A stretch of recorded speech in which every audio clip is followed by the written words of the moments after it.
In 1955, in Syria, there was a family of five, a mother and a father and three daughters, who decided to flee the country, flee Syria, and head to America. Now, the father told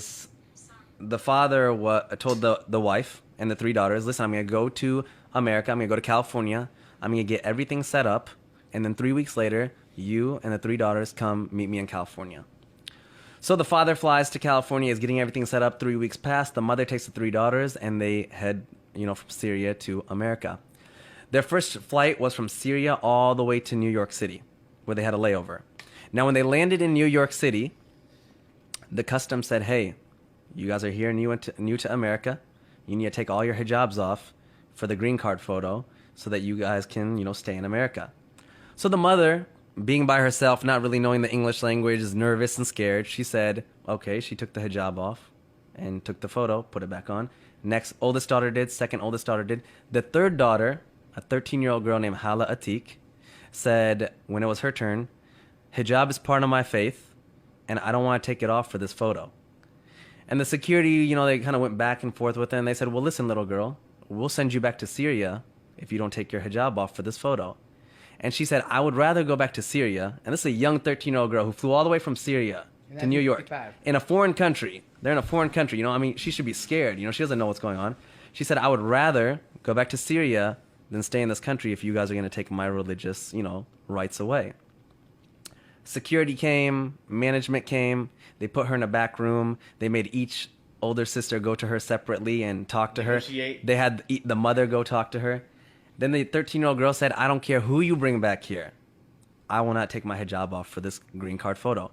After 2.5 hours passed, the whole security's there, management's there, cops are there. They finally said, hey, little girl, you can keep your hijab on, you can take the photo. And I have the photo. It's a beautiful photo. It's a black and white photo. What year is this again? What was this? What 1955. Year? Wow. Now, the mom is super upset at this time because she's nervous. She's missing her husband. Syria to New York is not an easy flight. And she's like, you're so stubborn. Why don't you just listen to me? So they grab their suitcases, and she's like pissed off at her daughter. And they run to their next gate. They miss their flight. So now this family who spent all their money, they're like, Syrian refugees. They're now like even more scared and even more worried. And the mom's like, now what do we do? They go to United Airlines. They talk to them. They negotiate. They're like, well, we can't do anything. You guys are making it difficult. Finally, they mutually agree that we'll put you on the next flight to California. They get on the next flight. While they're flying to California, the mom is yelling at this 13-year-old girl like the entire time. Like, you're so stubborn. I miss my husband. I'm tired. They land in California, and their husband's, the father's there, and he's in tears and he's crying. And he's like, you're alive, you're alive. And they're like, why wouldn't we be alive?